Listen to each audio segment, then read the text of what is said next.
तो आ चुके हैं क्रिप्टॉन क्लासेस यूट्यूब चैनल से लेकर एक और नई वीडियो जियोग्राफी की, दैट इज वाटर रिसोर्स। बड़ा सिंपल सा चैप्टर है यार, ज्यादा कवरिंग भी नहीं करता है। हाँ, इसके अंदर एक आध नंबर का मैप जरूर आ सकता है। तो बिना किसी देरी के लेट्स गेट स्टार्टेड।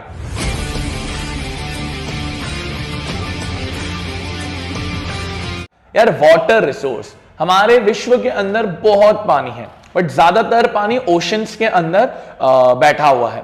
बहुत कम ही ऐसा पानी है जो फ्रेश वाटर है, और क्योंकि फ्रेश वाटर काफी दिक्कत में है, ज्यादातर जो फ्रेश वाटर है वो यहां तो रिवर्स के थ्रू है, ग्लेशियर्स के थ्रू है, या फिर आप बोल सकते हो अंडर वाटर या ग्राउंड वाटर के थ्रू है। तो ज्यादातर जो फ्रेश वाटर है वो ये 3 या 4 चीजों के अंदर ही थमा जाता है। बाकी जो मेजॉरिटी ऑफ दी वाटर है या वाटर रिसोर्स है वो सिर्फ और सिर्फ ओशंस के अंदर है। और आपको ही पता है ओशंस का पानी खारा होता है, सॉल्टी होता है, तो वो पीने लायक तो होता नहीं है। अब प्रॉब्लम क्या है ना, वाटर रिसोर्स ऑल्दो बहुत कम है, हम इंसान उसकी कदर ना करते हुए हम उसको और खराब भी करते जा रहे हैं। यानी हम वाटर रिसोर्स को बचा भी नहीं पा रहे हैं, और वाटर रिसोर्स का पॉल्यूशन, वाटर रिसोर्स का गलत तरीके से यूज करना, काफी सारी चीजें चल रही है। तो हमें देखना है ऐसे क्या क्या चीजें हैं। तो हम इसको 2 में क्लासिफाई करेंगे। जो फर्स्ट क्लासिफाई करेंगे वो हम करेंगे क्वांटिटेटिव रीजंस, कि क्या क्या ऐसे रीजन है क्वांटिटी वाइज यानी वैल्यू वाइज जिसकी वजह से कहीं ना कहीं पानी की क्वांटिटी खत्म हो रही है, पानी की क्वांटिटी डिग्रेड हो रही है। तो आप बहुत सारे हैं। आप एक बोल सकते हो कि यार रैपिड अर्बनाइजेशन एंड इंडस्ट्रियलाइजेशन हुआ है। मतलब देश के अंदर बहुत सारा इंडस्ट्रीज बनना चालू हुआ है, बहुत लोग अर्बन एरियाज की तरफ, सिटी की तरफ मूव करते जा रहे हैं। अब ये जितनी सारी चीजें आ रही है ना, ये जो प्रॉब्लम्स अराइज हो रही है, ये प्रॉब्लम्स की वजह से कहीं ना कहीं हमारे भारत और हमारे विश्व के अंदर वाटर रिसोर्स कम होते जा रहे हैं। तो रैपिड इंडस्ट्रियलाइजेशन, रैपिड अर्बनाइजेशन की वजह से भी एक प्रॉब्लम है। फिर आप बोल सकते हो ज्यादातर जो वाटर रिसोर्स है वो आप रीयूज नहीं करते हो, यानी जो वाटर खराब हो गया वो खराब हो गया, रीयूज हम नहीं कर पा रहे हैं, ये भी एक पॉइंट आ सकता है। फिर हम लग सकते हैं कि यार बहुत सारा पानी डोमेस्टिक यूज के लिए यूज होता है, और कुछ लोग तो रिवर्स के अंदर अपना डोमेस्टिक यूज कर लेते हैं, कपड़े धो लिए, नहा लिए, जो करना है कर लिए। अब इसकी वजह से रिवर की क्वांटिटी खराब हो रही है, बहुत प्रॉब्लम चल रही है। तो ये रैपिड अर्बनाइजेशन, इंडस्ट्रियलाइजेशन, रीयूज नहीं करना, काफी सारी प्रॉब्लम्स की वजह से पानी की क्वांटिटी काफी ज्यादा डिग्रेड हो पा रही है, खराब हो पा रही है। इसी तरीके से क्वांटिटेटिव के साथ साथ there are certain qualitative reasons. अब क्वालिटेटिव का क्या मतलब है सर? क्वांटिटेटिव का था वैल्यू वाइज, क्वालिटी का मतलब है कि उसकी क्वालिटी जो होती है, उसकी जो चीज होती है वो बहुत खराब होते जा रही है। इसमें भी काफी सारे पॉइंट्स हैं। पहला है अगेन इंडस्ट्रीज। इंडस्ट्रीज जो है वो अपना केमिकल्स, या आप ये भी बोल सकते हो जो वेस्ट होता है सीमेंट वेस्ट, वो सीमेंट वेस्ट डायरेक्टली पानी में डाल रही है, जिसकी वजह से कहीं ना कहीं रिवर्स की क्वालिटी खराब हो रही है। अभी रिसेंटली न्यूज थी कि बहुत सारा जो मलबा होता है, मलबा आप समझते हो कि कचरा वगैरह जो सीमेंट इंडस्ट्री वगैरह निकालती है, वो सारा जो मलबा है वो डायरेक्ट पानी में डाल दिया जा रहा है। तो इसकी वजह से भी कहीं ना कहीं पानी की क्वालिटी खराब होते जा रही है। फिर आप ये भी बोल सकते हो, आप ये भी कन्वे कर सकते हो कि जो पानी की क्वालिटी है वो एक थर्मल पॉल्यूशन की वजह से भी खराब हो रही है। थर्मल पॉल्यूशन यानी सर पानी को, जो गर्म पानी होता है हॉट वाटर को डायरेक्टली रिवर्स के अंदर डाल देना, हॉट वाटर को डायरेक्टली रिवर्स के अंदर डाल देना विदाउट ट्रीटिंग, मतलब बिना ठंडा किए। इसकी वजह से कहीं ना कहीं जो एक्वेटिक लाइफ होती है, प्लांट्स होते हैं, एनिमल्स होते हैं, वो लोग, उनकी जीवन खराब हो रहा है। अब ऐसे बहुत सारे रीजन है जिसकी वजह से पानी और पानी की जो रिसोर्सेज है वो खराब होते जा रही है। अब आपको ही पता है, यहां पर एक कमेंट डाल सकते हैं, कोट डाल सकते हैं। महात्मा गांधी जी ने बोला था कि there is enough for everybody's need but there is not enough for everybody's greed. मतलब पर्याप्त के लिए सब कुछ है, बट अगर आप लालची हो जाओगे तो फिर प्रॉब्लम आ जाती है। तो वाटर रिसोर्स के साथ हमें ये चीज जरूर देखनी पड़ती है कि हम कितना उसको सहयोग से यूज कर पा रहे हैं। अब अगर हम देखें, जो मेन चीज है वो आ रही है डैम्स। ये बहुत कॉमन है, जिसको बांध बोलते हैं हिंदी में, कि रिवर के ऊपर एक बांध बनाया हुआ है, डैम बनाया हुआ है। होता क्या है, जैसे एक रिवर है, उसके ऊपर हमने एक ऐसा स्ट्रक्चर बना दिया, हाइड्रोलिक स्ट्रक्चर बना दिया। पुराने जमाने में भी बनता था, अब तो और बनना चालू हुआ है। हमने एक स्ट्रक्चर बना दिया। अब होगा क्या, ये जो स्ट्रक्चर है ये पानी को रोकेगा। सर अब ये जो पानी है, ये जो यहां पानी थम जाता है, इस थमे हुए पानी को ये हम क्या बोलते हैं, डैम। डैम एक स्ट्रक्चर है। Dam is the type of structure which helps in stopping the flow of water. Sir क्यों रोकते हैं, इससे क्या फायदा होता है? इससे बहुत सारे फायदे होते हैं बच्चा। पहले के जमाने में डैम सिर्फ बिल्ड किए जाते थे ताकि फ्लड्स को कंट्रोल किया जाए, क्योंकि जब बाढ़ आती थी तब बारिश इतनी ज्यादा हो जाती थी कि नदी में प्रेशर बढ़ जाता था, तो फ्लड्स आ जाती थी। तो पहले का तो डैम्स का काम बड़ा इतना सा था कि फ्लड्स को रोकने के लिए काम आ रहा है। बट आज डैम्स सिर्फ फ्लड को रोकने के काम नहीं आते, डैम्स के और सारे एडवांटेजेस हैं। जैसे सबसे बड़ा एडवांटेज है, डैम से इलेक्ट्रिसिटी प्रोड्यूस कर सकते हैं, ये सबसे बड़ी अच्छी चीज होती है। सिमिलर तरीके से डैम्स इरिगेशन के अंदर काम आते हैं कि यहां से ही फार्मर अपना इरिगेशन भी ले सकता है। अच्छा, एक और चीज, डैम्स होते बहुत अच्छे हैं। आयरॉनिकली इंडिया में भी बहुत सारे डैम्स बनाए गए हैं, वर्ल्ड के अंदर भी काफी सारे डैम्स बनाए हुए हैं। बट एक मेजर प्रॉब्लम भी है कि डैम्स की इंफॉर्मेशन एडवांटेजेस काफी ज्यादा है, बट ओवरऑल डैम्स की खराब चीजें भी बहुत सारी हैं, और वही डैम्स को थोड़ा सा कंट्रोवर्शियल बनाती है। अच्छा, यहां पर जवाहरलाल नेहरू ने एक स्टेटमेंट बोली थी, क्योंकि यहां पर आ रहा है तो जवाहरलाल नेहरू की एक स्टेटमेंट याद आई मुझे, और क्वेश्चन में भी दिया हुआ है, पेपर में भी। जवाहरलाल नेहरू कहते हैं कि dams are the temples of modern India. Modern India की जो सबसे बड़ी चीज होगी वो डैम्स ही होंगे। अच्छा, आप एक बात बताएं, जब एक डैम बनता है तो उसमें एक दो चीजें और मद्देनजर रखनी पड़ती है कि जब आप एक डैम बना रहे हो तो वहां पर जो आसपास पॉपुलेशन रहती है उस नदी के आसपास, उस पॉपुलेशन को माइग्रेट करना पड़ेगा, यानी उनको कहीं दूर जाना पड़ेगा, क्योंकि इट्स अ रिस्की प्रोजेक्ट और वहां पर प्रॉब्लम हो सकती है। तो एक बात बताओ, ये देश के लिए तो डेवलपमेंट है, इलेक्ट्रिसिटी, इरिगेशन, काफी सारी चीजें हैं, बट जो पॉपुलेशन वहां से माइग्रेट है उनके लिए तो डेवलपमेंट नहीं है। तो क्या यहां पर हम एक चीज बोल सकते हैं कि development for one may not be development for other. किसी एक के लिए डेवलपमेंट जरूरी नहीं है कि दूसरे के लिए डेवलपमेंट हो। तो डैम्स को हम इससे भी लिंक कर सकते हैं।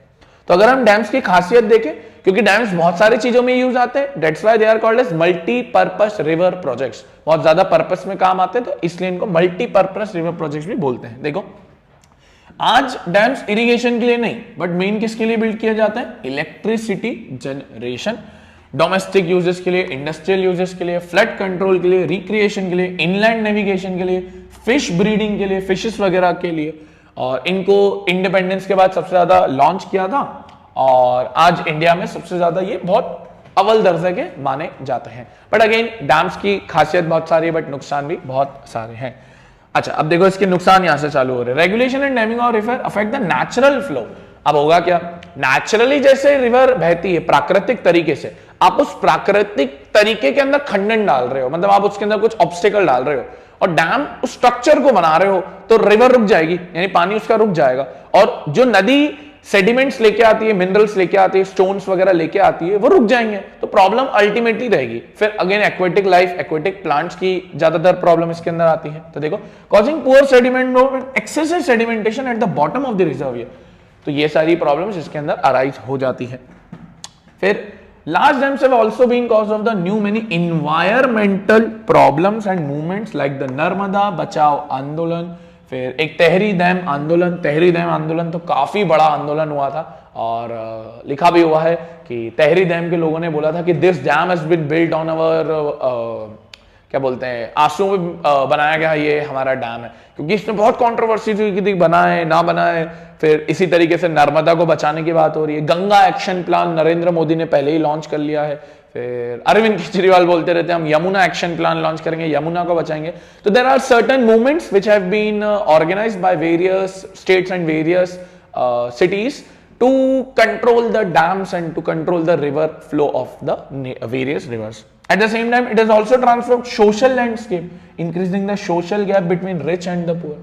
क्योंकि देखो, डैम्स बनाने से इलेक्ट्रिसिटी का फायदा तो हो रहा है, बट जब मेजर प्रॉब्लम है, ये ज्यादातर जो इलेक्ट्रिसिटी है वो रिच सेक्शन को दे दी जाती है, गरीब सेक्शन का इसमें कुछ नहीं होता है।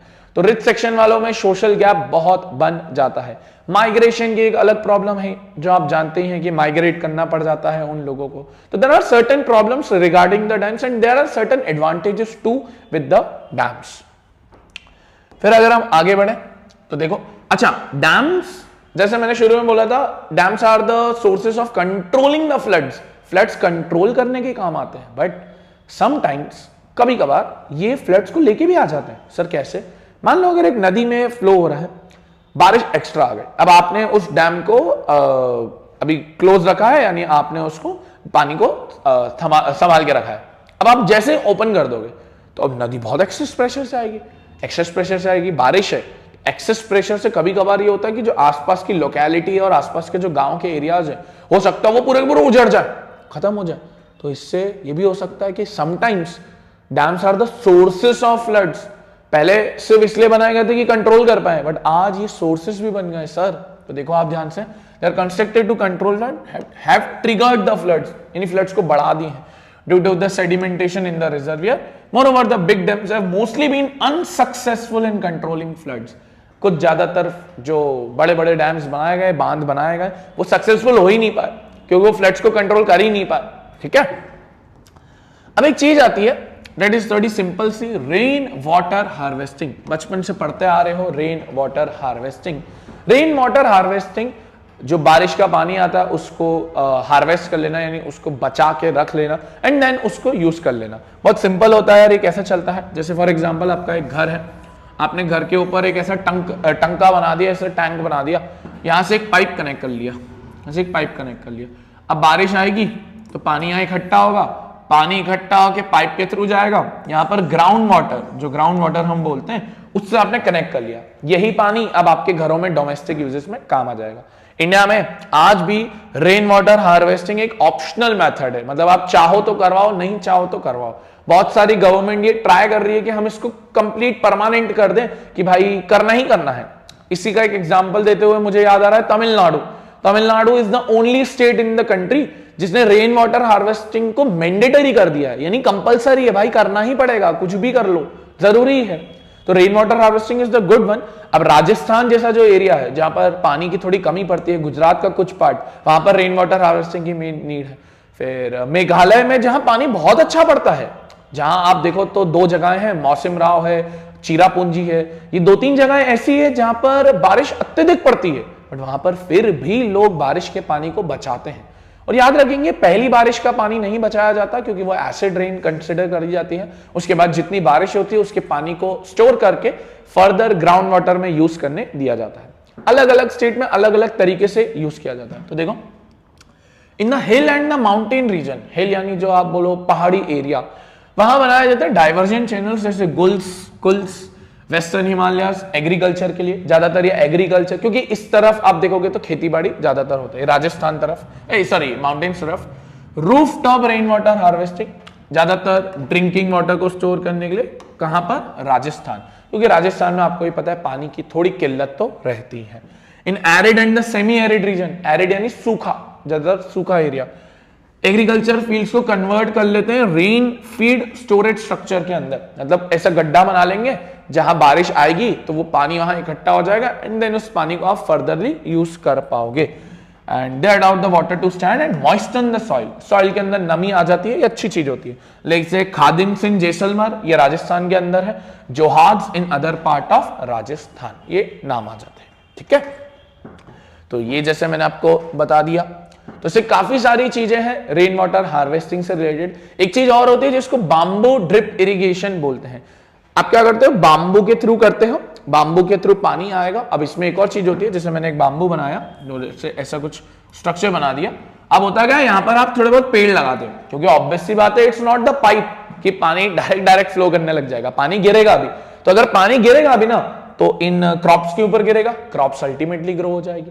तो ऐसे बाम्बू इरिगेशन भी होता है, इससे काफी सारी चीजें होती है। अल्टीमेटली ये चैप्टर में आपको क्वांटिटेटिव क्वालिटेटिव पता होने चाहिए। रेन वाटर हार्वेस्टिंग, इसमें एंशिएंट जो लोग थे वो भी यूज करते थे, जैसे मैंने बताया एंशिएंट लोग ज्यादातर सिर्फ फ्लड कंट्रोलिंग के लिए यूज करते थे, ज्यादा उनका रोल होता नहीं था।